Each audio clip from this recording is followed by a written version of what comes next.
নমস্কাৰ স্বাগতম জনাইছো আপুনি চাই আছে প্ৰাইম টাইম 18 ষ্টুডিঅত মই গীতাশ্ৰী 4 মাহৰ অন্তত পাকিস্তানৰ লিংক সন্দৰ্ভত বুধবাৰে মুখ খুলিলে গৌৰৱ গগৈ 2011ৰ পৰা পাকিস্তানৰ এনজিঅ'ত কাম কৰা পত্নী এলিজাবেথৰ সৈতে 2013 চনত এবাৰ পাকিস্তান যোৱাৰ কথা স্বীকাৰ কৰিছে গৌৰৱ গগৈ পাকিস্তানৰ সৈতে কি সম্পৰ্ক গৌৰৱ গগৈ কিমান বাৰ গৌৰৱ গৈছিল পাকিস্তানলৈ গৌৰৱ পত্নী এলিজাবেথ আইএছআইৰ এজেণ্ট নেকি মৌন গৌৰৱে ভাঙিলে মৌনতা বিগত ফেব্ৰুৱাৰীৰ পৰা চলি থকা বিতৰ্কৰ পাছত বুধবাৰে মুখ খুলিলে কংগ্ৰেছ সাংসদ গৌৰৱ গগৈয়ে বিগত 4 মাহত মুখ্যমন্ত্ৰী হিমন্ত বিশ্ব শৰ্মাই বহুবাৰ এই বিষয়ত বহু বিস্ফোৰক তথ্য ৰাজহুৱা কৰি গৌৰৱ গগৈ প্ৰশ্ন কৰিছিল মুখ্যমন্ত্ৰীয়ে প্ৰশ্ন কৰিছিল পাকিস্তানী সেনা বিষয়া কিয় সাক্ষাৎ কৰিছিল গৌৰৱে কিমান বাৰ গৌৰৱে পাকিস্তান ভ্ৰমণ কৰিছিল গৌৰৱ পত্নীয়ে পাকিস্তানৰ পৰা দৰমহা লৈছিল নে এনেবোৰ স্পৰ্শকাতৰ বিষয়ত প্ৰশ্ন কৰি অহাৰ পাছতো নীৰৱতা অৱলম্বন কৰি আহিছিল গৌৰৱ গগৈয়ে কিন্তু কংগ্ৰেছৰ হাই কমাণ্ডে প্ৰদেশ কংগ্ৰেছৰ সভাপতি পদত গৌৰৱ গগৈক নিযুক্তি দিয়াৰ পাছত বুধবাৰে মুখ খুলিলে গৌৰৱ গগৈয়ে এআইচিচিৰ মুখ্য কাৰ্যালয়ত সংবাদমেল আয়োজন কৰি গৌৰৱ গগৈয়ে স্বীকাৰ কৰিলে পাকিস্তান ভ্ৰমণৰ কথা সংবাদমেলত গৌৰৱে ক'লে পত্নী এলিজাবেথে 2011ৰ পৰা পাকিস্তানত এনজিঅ'ৰ কাম কৰিছিল পাকিস্তানত এবছৰ আছিল পত্নী এলিজাবেথ 2013ত মই এবাৰ পত্নীৰ সৈতে গৈছিলোঁ পাকিস্তানলৈ आज से लगभग 14-15 साल पहले मेरी धर्मपत्नी जो पब्लिक पॉलिसी की एक जानी मानी विशेषज्ञ है वो 1 साल एक इंटरनेशनल प्रोजेक्ट जो दक्षिण आसिया में काम कर रहा है क्लाइमेट चेंज पर वो 1 साल उस समय 11 में तब वो 1 साल वहाँ पे थी और दक्षिण आसिया के उस प्रोजेक्ट को लेकर 1 साल वो पाकिस्तान में रही और फिर वो 12-13 में इंडिया में आई और तब से वो काम करी और फिर उन्होंने 15 में एक नई नौकरी ले ली तो अगर उन्होंने या मैंने जब वे उस संस्था में थे तो मैं भी आज से 2013 की बात मैं भी 2013 में एक बार जब उनके साथ मैं गया तो इसी बात का अब ये जो इनका तो रोटी ही मानहानि है का काम ही मानहानि है तो इस बात को लेकर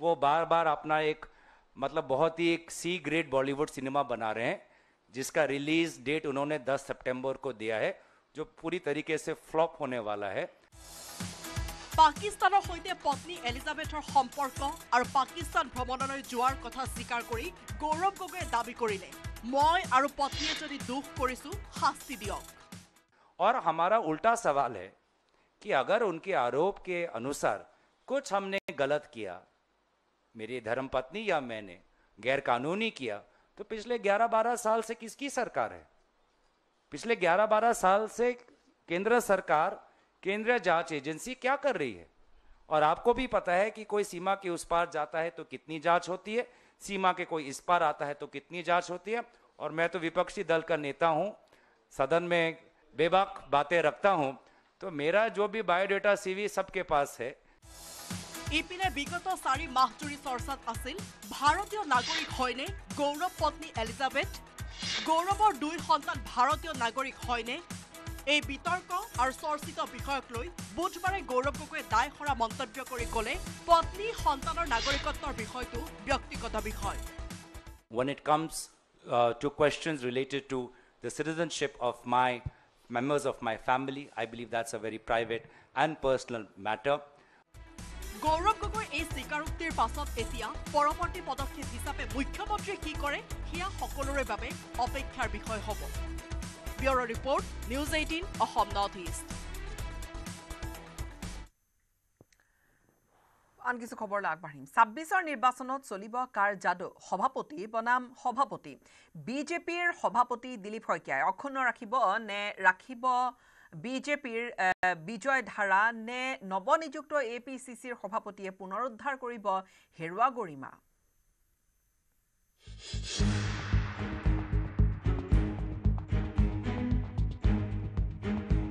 ছাব্বিছত শক্তিকাৰ গগৈ নে শইকীয়াৰ দিলীপ শইকীয়াৰ প্ৰতিদ্বন্দ্বী হ'ব পাৰিবনে গৌৰৱ গগৈ? লক্ষ্য 2026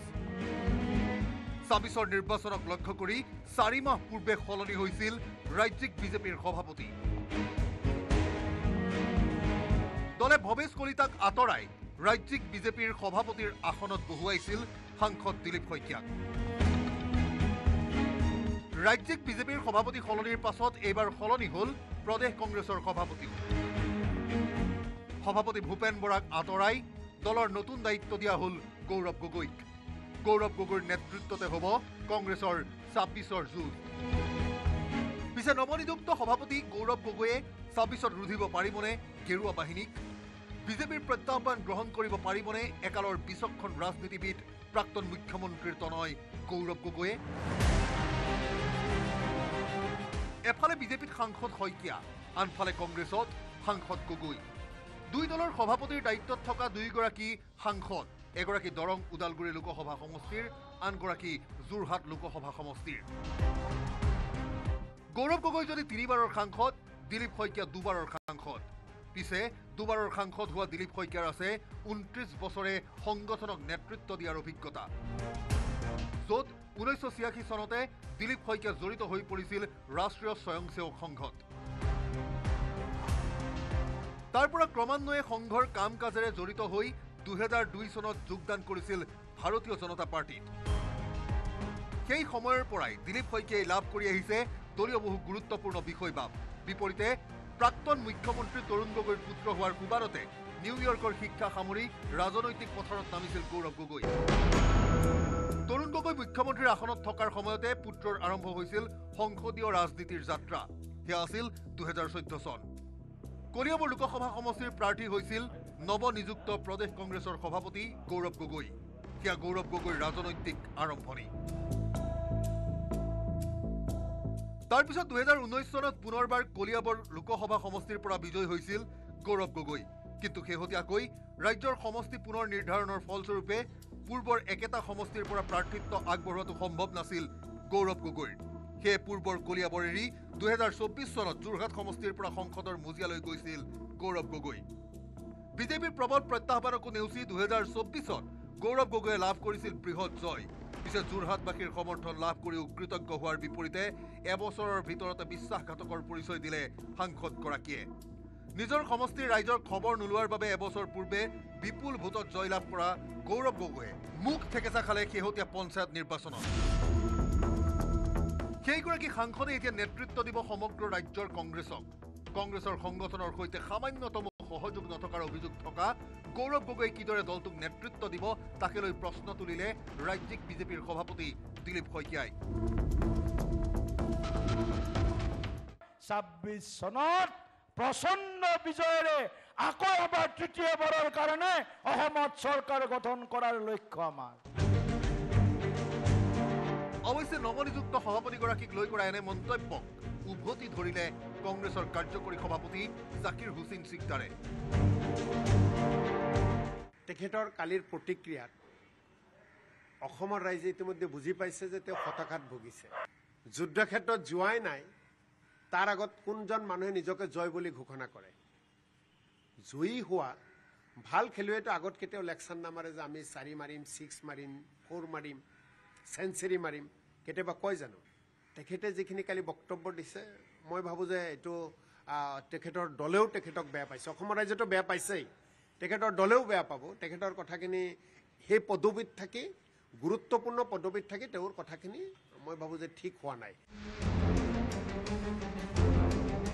সেয়ে এতিয়া 26ত বল কাৰ সেয়া হয়তো স্পষ্ট হ'ব অচিৰেই।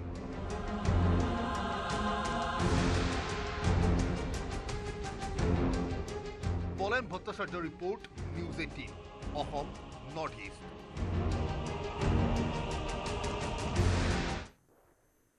গৌৰৱ গগৈক পাকিস্তানৰ এজেণ্ট আখ্যা মুখ্যমন্ত্ৰীৰ। IBৰ ওপৰত নজৰ ৰাখিছিল গৌৰৱ পত্নীয়ে। পাক চৰকাৰৰ সৈতে পত্নীসহ গৌৰৱৰ গভীৰ সম্পৰ্ক আছে। সভাপতি হোৱাৰ পিছত বাধ্যত পৰি কথাবোৰ কৈছে গৌৰৱ গগৈ। কেবিনেটৰ অন্তত সংবাদমেলত গৌৰৱ গগৈৰ বিৰুদ্ধে আক্ৰমণাত্মক মুখ্যমন্ত্ৰী। যেতিয়া একেবাৰে মানুহ এজন নিৰ্লজ্জ হৈ যায়, কোনো লিমিট নাথাকে, তেতিয়া কয় যে মোৰ ল'ৰাও বিদেশী, মোৰ ঘৈণীও বিদেশী, ছোৱালীও বিদেশী, কি কৰ কৰ। তো সেইটো একদম যেতিয়া এটা মানুহ নিলজ্জতাৰ শেষ পৰ্যায়ত যায় যে ইয়াতকৈ আৰু নিলাজ নাই, তেতিয়া মানুহ এটাই কয়, আজি যদি কোনোবা এটা মানুহে কয় যে মই অসমীয়া বিৰোধী হয়, মোক কি কৰিবি কৰ, তেতিয়াতো আৰু কোনো একো কৰিব নোৱাৰে। চ' এইটো যিটো তেওঁ কৈছে, এটা কথা মই ডেফিনেটলি কৈছোঁ যে what ever he has reveal, that is only 10% of it. So what I am going to reveal on 10th September, Rahul Gandhi will regret for his life that why I have appointed this guy as a deputy leader in the parliament and the president of Assam Congress Committee. So now I know that Rahul Gandhi himself is encouraging Pakistani element in Congress party. Otherwise, if in a family 3% is not a citizen of India, only 1% is citizen of India, then who is nationalist party is going to encourage that guy? যিজন মানুহে নিজৰ ল'ৰা ছোৱালীক ভাৰতীয় হোৱাৰ যোগ্যতা বুলি নাভাবে, তেওঁ আমাৰ ল'ৰা ছোৱালীক কি চকুৰে চাব? তেওঁ কোন ল'ৰা ছোৱালীৰ লগত কথা পাতিব? মইতো অসমৰ বাতৰি কাকত কেইখনমানক দেখি মোৰ হাঁহি উঠি আছে যে অসম মানে তিনিজনে ভাৰতীয় নহয় বুলি কথাটো মানে নায়ক সজাইহে প্ৰজেক্ট কৰিব খোজে। ইয়াতকৈ লাজৰ কথা কিবা আছে নেকি যে সৰু ল'ৰাটোক মই ব্ৰিটিছ বনাই দিছোঁ? ডাঙৰ হ'লে কোনোবাই কিবা কৰক, মোৰ ল'ৰাটোক মই ব্ৰিটিছ বনাই দিছোঁ, মোৰ ছোৱালীজনীক মই ব্ৰিটিছ বনাই দিছোঁ, মোৰ ঘৈণীয়েকে ভাৰতীয় নাগৰিক লোৱা নাই, আৰু মই কৈছোঁ কি কৰে কৰক, মোক এৰেষ্ট কৰক। ইয়াতকৈ এইটো মইতো নিলজ্জ, ইয়াতকৈ আৰু নিলজ্জ মানুহ মই ৰাজনীতিত কাকো দেখাই নাই আজিলৈকে। This is the height of everything. আজি যিখিনি কৈছোঁ 10%, মই আজি আপোনালোকক ডিৰেক্টলি কৈছোঁ যে his wife and he is very deeply involve in anti India activity, and I am going to prove it. তেওঁ যিটো পাকিস্তানত গৈছে, মই আজি আকৌ এবাৰ কৈছোঁ, মোৰ কথা প্ৰত্যেকটোৱে সঁচা আছে, ঘৈণীয়েকৰ লগত সেইটো কোনো সম্পৰ্ক নাছিল। That was his on independent visit. এবাৰ গৈছে, দুবাৰ গৈছে, তো পাছপৰ্ট আমি যিমান পাম সিমানেই। মইতো কৈছোঁ তেওঁ নেপালতো এবাৰ গৈছিল, তেওঁ নেপালৰ পৰা ক'ত গৈছে এইটো কোনে জানে? গতিকে কিন্তু তেওঁ যিটো আজি কৈছে যে মোৰ পৰিবাৰ তাত থকাৰ কাৰণে গৈছিলোঁ, ডেট ইজ ফলছ। আৰু এই মুহূৰ্তত আগবঢ়াইছোঁ দিলীপ শইকীয়াৰ সংবাদমেল। কিন্তু এতিয়াও অসমৰ ৰাইজে অৱগত হোৱা নাই, আৰু এইখিনি নিশ্চিতভাৱে 10 ছেপ্টেম্বৰত ইয়াৰ দুধ কা দুধ পানী কা পানী যিটো আমি শব্দ কওঁ, 10 ছেপ্টেম্বৰত ইয়াৰ মানে গুৰিটো ওলাই পৰিব। আৰু মুখ্যমন্ত্ৰী ডাঙৰীয়াক ধন্যবাদ জ্ঞাপন কৰিছোঁ আমি যে অসমৰ এগৰাকী সাংসদ, বৰ্তমান কংগ্ৰেছ দলৰ বিৰোধী দলৰ উপদলপতি লোকসভাত তেখেতৰ যি কৰ্মকাণ্ড, মই পুত্ৰ পৰিবাৰৰ কথা নকওঁ, কিন্তু তেখেতে আজি যোৱা 2 মাহ ধৰি অসমৰ ৰাইজক যি বিভ্ৰান্ত কৰিলে, এজন মুখ্যমন্ত্ৰীয়ে যেতিয়া এটা কথা কয়, সেই কথাটোক যদি আধাৰ নাথাকে, সেই কথাটোৰ যদি সত্যাসত্য নাথাকে, নিশ্চিতভাৱে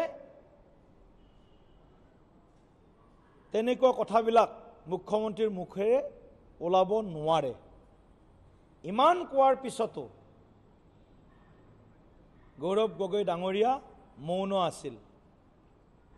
চালে বেৰে কোবাই উল্টা আমাকেই, মুখ্যমন্ত্ৰীকেই আঁঠু কাঢ়িব লাগিব বুলি বক্তব্য, লজ্জাজনক বক্তব্য প্ৰদান কৰিছে। কিন্তু আজিৰ দিল্লীত কৰা তেখেতৰ যি সংবাদ মেল, এই সংবাদ মেলত জুলুঙাৰ মেকুৰী ওলালে, আমাৰ যিবিলাক অসমৰ ৰাইজৰ যিবিলাক প্ৰশ্ন আছিল, শংকা আছিল, ভয় আছিল যে এওঁলোক ভাৰতৰ স্বাৰ্থৰ হকে নে পাকিস্তানৰ স্বাৰ্থৰ হকে, এওঁলোকৰ কৰ্মকাণ্ড, এওঁলোকৰ আচৰণ, সেই আচৰণবিলাকে সদায় প্ৰশ্নবোধক চিন আনিছিল। আৰু সেইকাৰণে আজি আমি ভাৰতীয় জনতা পাৰ্টীৰ ফালৰ পৰা মই মুখ্যমন্ত্ৰী ডাঙৰীয়াক আহ্বান জনাইছোঁ, 10 ছেপ্টেম্বৰ যিহেতু তাৰিখ ঠিক হৈছে, SITৰ প্ৰতিবেদন খোলসা হোৱাৰ পূৰ্বেই গৌৰৱ গগৈ ডাঙৰীয়াই আৰু 3-4খন প্ৰেছ মিট কৰিব লাগিব। পাকিস্তানত যোৱা প্ৰতিটো দিনৰ কাহিনী থকা তেখেতৰ দিনটোৰ যি কাৰ্যসূচী, সেই কাৰ্যসূচীবিলাক অসমৰ ৰাইজে জানিব বিচাৰে, তেওঁ কি কৰিলে পাকিস্তানত গৈ। গতিকে মই আজিৰ এই মুহূৰ্তত মুখ্যমন্ত্ৰী ডাঙৰীয়াৰ যোৱা কিছুদিন ধৰি বক্তব্যক বহুতে সামাজিক মাধ্যম হওক, একাংশ সংবাদ মাধ্যম হওক, তাত বহুত প্ৰশ্নবোধক চিন আনিছে। এছাম তথাকথিত বুদ্ধিজীৱী, লেফ্ট লিবাৰেল এটা ছেকশ্যন আৰু অসম বিৰোধী সদায় স্থিতি লোৱা কংগ্ৰেছে গৌৰৱ গগৈক ধোৱা তুলসীৰ পাত সজাবৰ কাৰণে দেহে কেহে লাগিছিল, মনে প্ৰাণে লাগিছিল, কিন্তু তাৰ আজি প্ৰতিচ্ছবি সলনি হ'ল। এতিয়া যিজনে আগতে আমি এখন IMDT আইনৰ নিচিনা এখন কানুনৰ কথা গম পাইছিলোঁ, 83ত কংগ্ৰেছ দলে এখন ভয়াৱহ আইন অসমৰ ওপৰত জাপি দিছিল যে ভাৰতত কোনোবা যদি বিদেশী নাগৰিক বুলি কাৰোবাৰ সন্দেহ হয় আৰু সি সঁচাকৈ বিদেশী নাগৰিক হয়, যিজনে অভিযোগ আনিব তেওঁ প্ৰমাণ কৰিব লাগিব। এতিয়া অকণমান সহজ হৈছে যে IMDTতকৈ কংগ্ৰেছৰ নেতাজনৰ, কংগ্ৰেছৰ তেওঁলোকৰ পূৰ্বৰ যিসকল পিতৃপুৰুষ আছিল, তেওঁলোকে যি এনেধৰণৰ বৈষম্যমূলক আইন আনি অসমক বিদেশীৰ চৰণীয়া পথাৰত পৰিণত কৰিছিল আৰু পাকিস্তান প্ৰীতি, কেৱল ভোট বেংক, কেৱল তুষ্টিকৰণৰ তেওঁলোকৰ যি নীতি, সেই ভোট বেংক তুষ্টিকৰণৰ নীতিক তেওঁলোকে বাৰে বাৰে নিৰ্লজ্জভাৱে তেওঁলোকে সমৰ্থন কৰা দেখিবলৈ পাইছিল। আৰু আজি অসমখন বহু সংকটৰ গৰাহৰ পৰা আজি কিছু পৰিমাণে হ'লেও মুক্ত হৈছে। আজি অসমত অবৈধ বাংলাদেশীৰ দাদাগিৰি কমিছে, অবৈধ বাংলাদেশীয়ে আমাৰ ভেটি মাটি, আমাৰ বজাৰ, আমাৰ অৰ্থনীতি সকলোবিলাক দখল কৰিবৰ কাৰণে যি ধৰণে তেওঁলোকে সাহস পাইছিল, সেই সাহসৰ মূলত আছিল গৌৰৱ গগৈ ডাঙৰীয়াহঁতৰ দৰে কংগ্ৰেছ চলোৱা নেতাসকলৰ ভয়ংকৰ অসম বিৰোধী ষড়যন্ত্ৰ। গতিকে মই এই মুহূৰ্তত আকৌ এবাৰ অসমৰ ৰাইজক গৌৰৱ গগৈৰ পাকিস্তান ভ্ৰমণ, গৌৰৱ গগৈয়ে পাকিস্তানত গৈ ভাৰতৰ স্বাৰ্থৰ হকে কি কি কাম কৰিলে, কোন কোন পক্ষৰ লগত আলোচনাত বহিলে, এই কথাবিলাক জনাৰ অধিকাৰ প্ৰতিজন অসমীয়াৰ আছে, প্ৰতিজন যোৰহাটবাসী সংসদীয় সমষ্টিৰ ৰাইজৰ আছে। কাৰণ তেওঁলোকে নিৰ্বাচিত কৰি দিয়া প্ৰতিনিধিজনৰ অতীত যদি নাজানে, অতীতো মানে কথা কৈ লেঠাত সোমাল ৰিপুণ বৰা। গৌৰৱক ৰক্ষণাবেক্ষণ দিবলৈ গৈ নিজৰে বিপদ চপালে ৰিপুণ বৰাই। SITত হাজিৰ হ'ব লাগিব ৰিপুণ বৰা। 3গৰাকী তদন্তকাৰী বিষয়া কৰিব জবানবন্দী। কথা কৈ লেঠাত সোমাল ৰিপুণ বৰা। গৌৰৱক ৰক্ষণাবেক্ষণ দিবলৈ গৈ নিজৰে বিপদ চপাই ল'লে ৰিপুণ বৰাই। গৌৰৱৰ পাকিস্তান যাত্ৰাৰ কথা ক'বলৈ গৈ CM ভিজিলেন্সৰ চমন পালে ৰিপুণ বৰাই। বৃহস্পতিবাৰে SITত হাজিৰ হ'ব লাগিব প্ৰাক্তন APCCৰ সভাপতি ৰিপুণ বৰা। বৃহস্পতিবাৰে দুপৰীয়া 11 বজাত SITত হাজিৰৰ নিৰ্দেশ পোৱাৰ পিছতেই জ্যেষ্ঠ কংগ্ৰেছী নেতা ৰিপুণ বৰাই ক'লে প্ৰয়োজনত জেললৈ যাবলৈ সাজু তেওঁ। আমি আমাৰ দেশৰ আইনক শ্ৰদ্ধা কৰোঁ, গতিকে ল এবাইডিং চিটিজেন হিচাপে মই কালিলৈ ডেফিনেটলি এপিয়াৰ কৰিম। তাৰ আগতে মই মোৰ উকিলৰ লগত এবাৰ আলোচনা কৰিম আৰু মোৰ উকিলৰ লগত আলোচনা কৰি মই এপিয়াৰ কৰি মই যিখিনি মই এইখিনিয়ে মোৰ তাৰ বাহিৰে মোৰ ক'বলৈ একো নাই।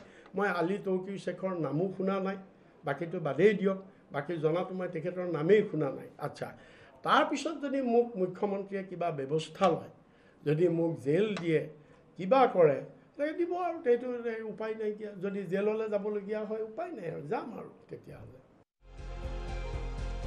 চৌদিশে গৌৰৱ গগৈৰ পাকিস্তান যাত্ৰাক লৈ চৰ্চা চলি থকাৰ সময়তেই গৌৰৱ গগৈক স্থিতি স্পষ্ট কৰি দিবলৈ বিভিন্ন পক্ষই জনাইছিল আহ্বান। কিন্তু গৌৰৱে মুখ খোলাৰ সলনি মুখ খুলিছিল ৰিপুণ বৰাই। ৰিপুণ বৰাই স্বীকাৰ কৰিছিল গৌৰৱে পাকিস্তান যোৱাটো সঁচা। ইমানেই নহয়, এই ৰিপুণ বৰাই পোনপ্ৰথমে প্ৰকাশ কৰিছিল গৌৰৱ পত্নী এলিজাবেথে লৈ আহিছিল পাকিস্তান চৰকাৰৰ দৰমহা। বাই প্ৰফেশ্যন এজন মানুহে NGOত চাকৰি কৰিব পাৰে। গৌৰৱ গগৈ পত্নী এটা ইণ্টাৰনেশ্যনেল NGOৰ কৰ্মচাৰী আৰু সেই চাকৰি সূত্ৰে তেওঁ পাকিস্তানত কাম কৰিছে, NGOৰ কাম কৰিবলৈ গৈছে, পাকিস্তান চৰকাৰৰ পৰা দৰমহা লৈছে। সেই বুলিয়ে তেওঁ এজেণ্ট হৈ গ'ল নেকি, চোৰাংচোৱা হৈ গ'ল নেকি, সেই বুলিয়ে হৈ গ'ল নেকি? নহয়, বিধিসন্মতভাৱে যদি লয় তাত কোনেও একো কৰিব নোৱাৰে, এইটো এটা নিয়ম আছে। তেনেকৈ বহুত আছে। আমাৰ অকল গৌৰৱ গগৈ এলিজাবেথেই নাই পাকিস্তানত চাকৰি কৰি, বেলেগ বেলেগ আমাৰ ভাৰতৰ বহুত মানুহ পাকিস্তানত চাকৰি কৰি আছে। ৰিপুণ বৰাৰ এই বিস্ফোৰক স্বীকাৰোক্তিয়ে স্তম্ভিত কৰি তুলিছিল মুখ্যমন্ত্ৰী হিমন্ত বিশ্ব শৰ্মাকো। মুখ্যমন্ত্ৰীয়ে কৈছিল, যদি এই দাবী সত্য তেন্তে ৰিপুণ বৰাও আহিব তদন্তৰ আওতালৈ।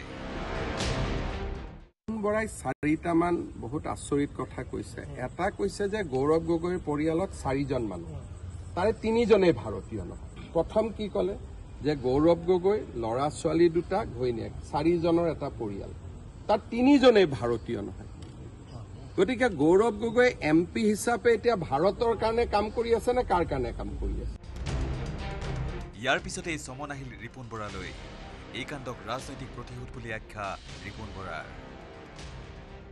এইটো হৈছে অন্য একো নহয়, এটাটো হৈছে ৰাজনৈতিক প্ৰতিশোধ, দ্বিতীয়টো হৈছে মোৰ মুখখন বন্ধ কৰিবৰ কাৰণে মোক এটা ভয় খুৱাইছে। গতিকে মই ল এবাইডিং চিটিজেন হিচাপে। গৌৰৱ গগৈৰ পাকিস্তান ভ্ৰমণৰ সময়ত ৰিপুণ বৰাই কি কথা পাতিছিল, অপৰাধ অনুসন্ধান শাখাত ৰুজু হোৱা গোচৰত 3গৰাকী তদন্তকাৰী বিষয়াই জবানবন্দী ল'ব প্ৰাক্তন APCC সভাপতিগৰাকীৰ। দীপাংকৰ দাস আৰু বলেন ভট্টাচাৰ্যৰ report, news 18 Assam north east.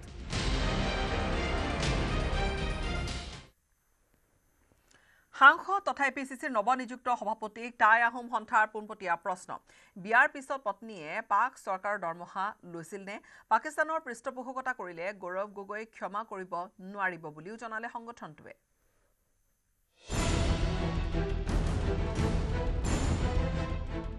Captain Jintu Gogoi হত্যাকাৰী এখন দেশৰ লগত আমাৰ গৌৰৱ গগৈ ডাঙৰীয়াৰ আচলতে তেখেতৰ পত্নীয়ে চাকৰি কৰি থকা, বৰ্তমান যদি চাকৰি কৰি আছে, তাৰ দৰমহা খাই থকাটো কেতিয়াও গ্ৰহণযোগ্য হ'ব নোৱাৰে। বিয়াৰ পাছত পাকিস্তানত আছিল নেকি গৌৰৱ গগৈৰ পত্নী? বিয়াৰ পাছত পাকিস্তান চৰকাৰৰ দৰমহা লৈছিল নেকি গৌৰৱ গগৈৰ পত্নীয়ে? পাকিস্তান লিংক বিতৰ্কত গৌৰৱ গগৈক পোনপটীয়া প্ৰশ্ন টাই আহোম ছাত্ৰ সন্থাৰ।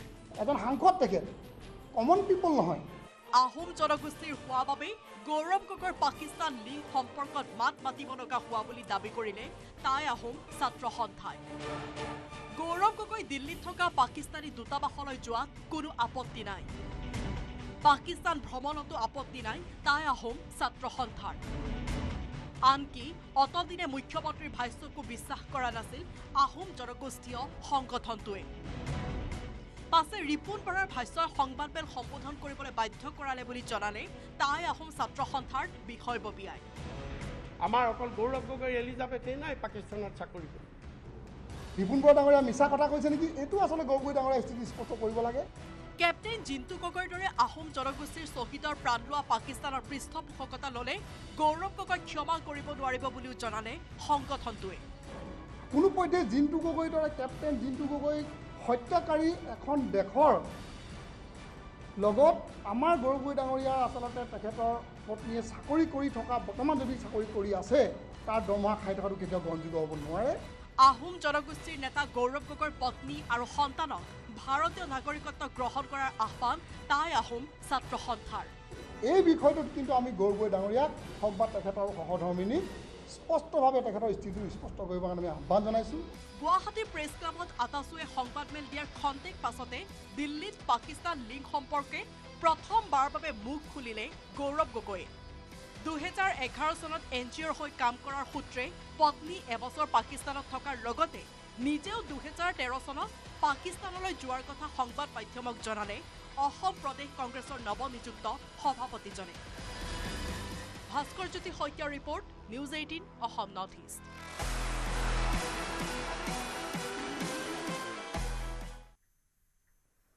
হাতত হেংদাং লৈ ৰাজপথত লাচিত সেনা সন্দেহজনক বাংলাদেশীৰ বিৰুদ্ধে যোৰহাট শিৱসাগৰত বীৰ লাচিত সেনাৰ প্ৰতিবাদ বাংলাদেশীৰ বিৰুদ্ধে গণতন্ত্ৰৰ শেষ স্তৰলৈকে প্ৰতিবাদ কৰাৰ হুংকাৰ শৃংখল চলিহাৰ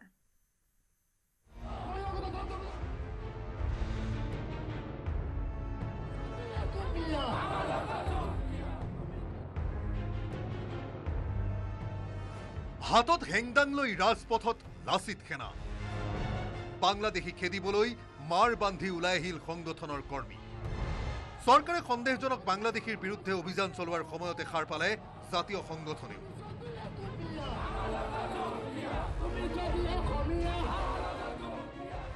যোৰহাট পৌৰসভাৰ কাৰ্যালয় ঘেৰাও বীৰ লাচিত সেনাৰ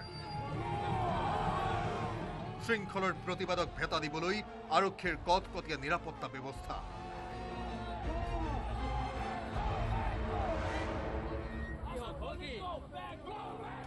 আৰক্ষীৰ বাধাক নেওচি বাংলাদেশীৰ বিৰুদ্ধে গণতন্ত্ৰৰ শেষ স্তৰলৈকে প্ৰতিবাদ কৰাৰ হুংকাৰ শৃংখল চলিহাৰ আছে হেংদাং লোৱা নাই ললে হেংদাং ৰক্ষা নাই এইবাৰ প্ৰত্যুত্তৰ হেংদাঙেৰে দিয়া হ'ব দুলিয়াজানৰ তেলডিপু কাণ্ডক লৈ হঠাৎ মৌন হৈ পৰাৰ পাছত যোৰহাটত শৃংখল চলিহাৰ বাংলাদেশীৰ বিৰুদ্ধে প্ৰতিবাদ যোৰহাট পৌৰসভাৰ ঠিকাদাৰ আজাদ চৌধুৰীক লক্ষ্য কৰি বাংলাদেশী বুলি অভিযোগ তুলি যোৰহাটৰ একাংশ বিষয়া আৰু ৰাজনীতিকে আজাদ চৌধুৰীক সুৰক্ষা দি অহাৰ অভিযোগ শৃংখল চলিহাৰ আদালতৰ নিৰ্দেশনাৰ পিছতো চৰকাৰী মাটিত থকা আজাদ চৌধুৰীৰ বাসগৃহ কিয় উচ্ছেদ কৰা নাই বুলিও প্ৰশ্ন তুলিলে শৃংখল চলিহাই আৰু অসম চৰকাৰক সুধিছো আপোনালোকে বাংলাদেশীলে ভয় কৰে নি আপোনালোকে যদি বাংলাদেশীলে ভয় কৰে প্ৰেছ মিট কৈ দিয়ক আমি ভয় কৰো তেতিয়া লাচিত সেনাই দায়িত্ব ল'ব আৰু ল'ব বুধবাৰে শৃংখল চলিহাৰ নেতৃত্বত যোৰহাট ষ্টেডিয়ামত বীৰ লাচিত সেনা সমবেত হৈ আজাদ চৌধুৰীক গ্ৰেপ্তাৰ কৰাৰ লগতে ঢাকাই পট্টিত উচ্ছেদ চলাবলৈ দাবী জনায় আজাদ চৌধুৰীয়ে যোৰহাটৰ একাংশ বিষয়াক মেনেজ কৰি অহাৰ বাবেই তেওঁৰ বিৰুদ্ধে কোনো ধৰণৰ ব্যৱস্থা গ্ৰহণ নকৰাৰ অভিযোগ শৃংখল চলিহাৰ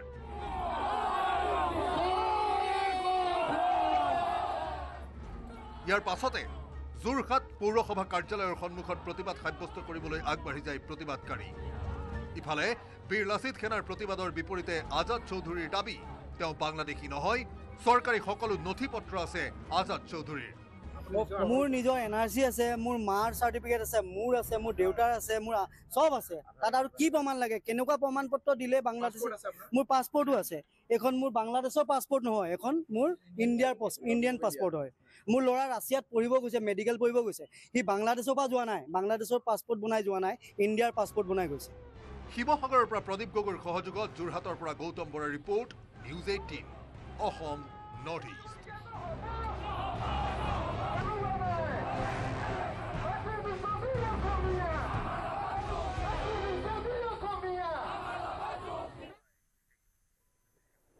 দেৰগাঁও ধনৰ বাবে বন্ধ কৰা ল'ৰাৰ হাতৰ হত্যাৰ বলি হ'ল নামঘৰীয়া আৰক্ষীৰ তদন্তত ভেদ হৈছে নামঘৰীয়া হত্যাকাণ্ডৰ ৰহস্য ধন লুট কৰাত বাধা প্ৰদান কৰাৰ বাবে সন্তোষৰ আক্ৰমণৰ বলি হৈছিল বৃদ্ধ দম্পতি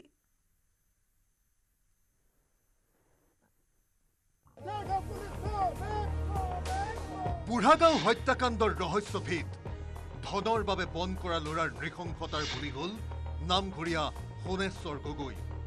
JMCHৰ ICUত মৃত্যুৰে যুঁজিছে নামঘৰীয়াৰ পত্নী দেবিকা গগৈয়ে। মঙলবাৰে নিশা আৰক্ষীৰ জালত পৰা ঘাতক সন্তোষ ঘাটোৱাৰে স্বীকাৰ কৰিলে অপৰাধ। কিছুদিন পূৰ্বে 10ডাল সাঁচি গছ বিক্ৰী কৰি পোৱা ধন ঘৰৰ পেৰাত থৈছিল সোণেশ্বৰ গগৈয়ে। মঙলবাৰে পুৱা সেই ধন লুটি নিয়াৰ চেষ্টা চলাইছিল সন্তোষ ঘাটোৱাৰে। ঘৰৰে বন কৰা ল'ৰাটোৱে ধনৰ টোপোলাত হাত দিয়া দেখি উভতি ধৰিলে দেবিকা গগৈয়ে। লগে লগে হাততে পোৱা চোকা অস্ত্ৰেৰে বৃদ্ধাক উপৰ্যুপৰি আঘাত কৰিলে সন্তোষ ঘাটোৱাৰে। তাৰ পাছতে সন্তোষ ঘাটোৱাৰৰ নৃশংসতাৰ বলি হ'ল সোণেশ্বৰ গগৈ। সন্তোষ ঘাটোৱাৰৰ স্বীকাৰোক্তিৰ আধাৰত আৰক্ষীয়ে জব্দ কৰিলে হত্যাত ব্যৱহাৰ কৰা অস্ত্ৰৰ লগতে হত্যাকাণ্ডৰ সময়ত ঘাতকে পিন্ধি থকা পোছাক। মানুহ এটা পিক আপ কৰিছিলোঁ কালি সন্তোষ ঘাটোৱাৰ বুলি।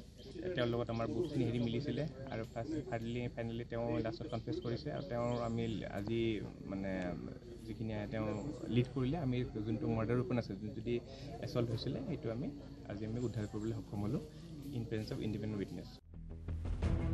3 বছৰত বুঢ়াগাঁৱৰ গগৈ বংশৰ 6জনকৈ লোক হত্যাকাণ্ডৰ বলি হোৱাৰ পাছতে 2 দিন ধৰি উত্তপ্ত হৈ থাকিল দেৰগাঁৱৰ বাদুলিপাৰ।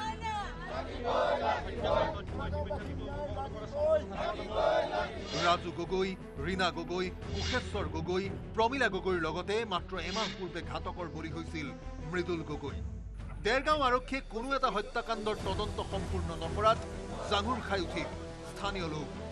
সোণেশ্বৰ গগৈৰ মৃতদেহ লৈ ৰাইজে অৱৰোধ কৰিলে ৰাজপথ।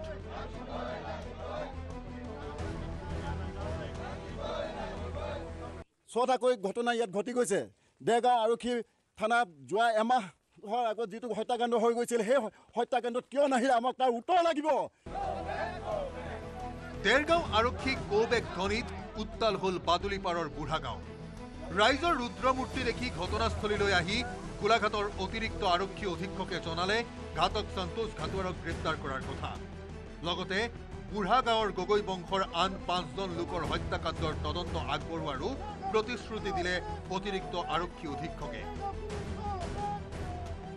কি কেছ আছিলে সেইবিলাক আমি ৰিভিউ কৰিম, ক'ত ক'ত কেনেকুৱা কি আছে এতিয়া চাম। আজি কেছটো আজি মোটামুটি পুৰা চল্ভ হৈ গ'ল। এতিয়া বাকী যিখিনি আছে এতিয়া আমি ৰিভিউ কৰি চব এটা এটা প্ৰতিবাদ কৰিছে মানে পূৰ্ব ৰাইজে আজি ভাল পাইছে। ৰাইজে আজি ভাল পাইছে। ৰাইজে আজি কৈ আছে যে ইমান শ্বৰ্ট টাৰ্মত ইমান ইমিডিয়েট ষ্টেপ লৈ 3 ঘণ্টা 4 ঘণ্টা মূৰত মই যেনে কৈছোঁ এনেকৈ আমি যেতিয়া মানুহ ছাছপেক্ট উঠাই আজি এপ্ৰিহেণ্ড কৰি এৰেষ্ট কৰিছোঁ ফাইনেলি। তো মানুহবিলাকে ভাল পাইছে। 3 বছৰত 6জনকৈ লোক ঘাতকৰ বলি হোৱা ঘটনাত হাহাকাৰ লাগিছে বুঢ়াগাঁৱৰ গগৈ বংশত। চৰম নিৰাপত্তাহীনতাত ভোগা পৰিয়ালকেইটাই উৎকণ্ঠাৰে পাৰ কৰিছে দেবিকা গগৈ সুস্থ হৈ উভতি অহালৈ। গোলাঘাটৰ পৰা ইউনুছ আলীৰ report, news 18 Assam north east.